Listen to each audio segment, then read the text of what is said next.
For this cultural district, we're in Farmington, where there is plenty of educational and historical opportunities to learn a whole bunch of different things, especially as America 250 comes closer and closer. We're with Jay. He's the president of the Historical Society here in Farmington. And tell me, first of all, you guys have a brand new headquarters. Tell me a little bit about that. Yeah, we're standing right here. We were founded in 1955, and we have a small cottage that we outgrew.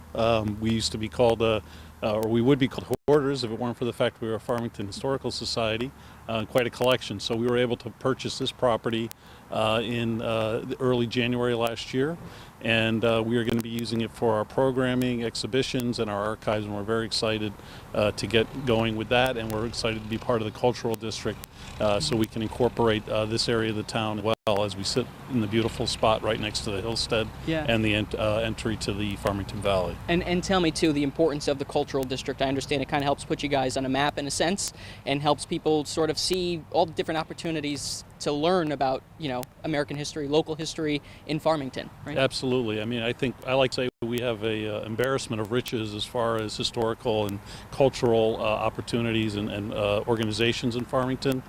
So this kind of helps us come together and help each other, kind of promote each other, and give people a sense of where they can go and really promote the area in a general way. And it's really a beautiful building too, early 1900s. It looks like it's all made of stone, much larger than your last place. Are you happy with it so far? Absolutely. I mean, like any new home, there's construction and things you have to deal with and problems, but we're very excited to be moving in shortly. It'll handle all our archives, all of our programming and exhibitions. It's really an amazing space, so we're very fortunate to have it. Well, that's great, Jay. Thank you so much. I appreciate it. We also have Andre here with us. He handles the education side of things. I understand there's a lot of opportunity in Farmington, and particularly with the Amistad captives, if you want to start with that as well. All kinds of educational opportunities. Well, we're going to start real soon with our school tours for the Amistad Monday. That is our Trail to Freedom.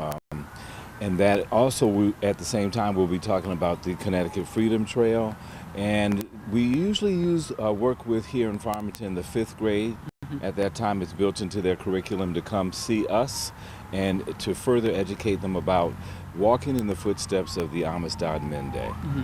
And tell us, too, what were the Amistad, the captives? I understand there's a whole story that goes along with them. It's a whole story. Steven Spielberg did a great movie, but cut it off short at the end, did not tell what happened after the Amistad men they freed by the Supreme Court.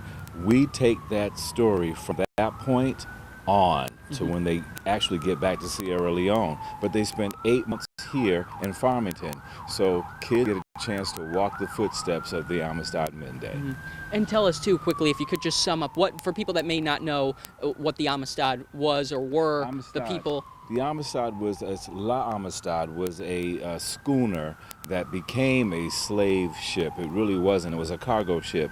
But the Amistad Monday, after being captured, were transferred to the ship La Amistad, meaning the friendship. And anything but friendship went on that ship.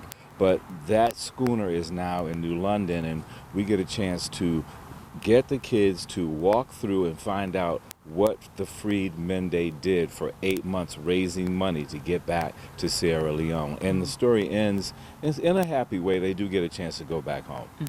And I know you could probably tell us a whole bunch about this, but I understand there's some historical significance with that group of captives in Farmington as well for a period of time. If you can maybe tell us a little bit about that quickly as well. They were here for 8 months. So if you come on our tour, we'll get a chance to tell you what their lifestyle was like, who some of the significant characters were during that time.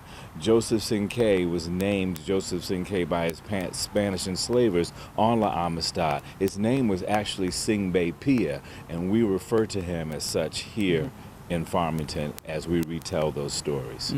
Well, really interesting stuff. And again, if people want to learn more about some of those opportunities where they can learn more about this local history, where can they go? Where can they look? Absolutely. They can go to our Facebook page, and they can go to our website, and that will showcase all the dates that we'll be doing the tour.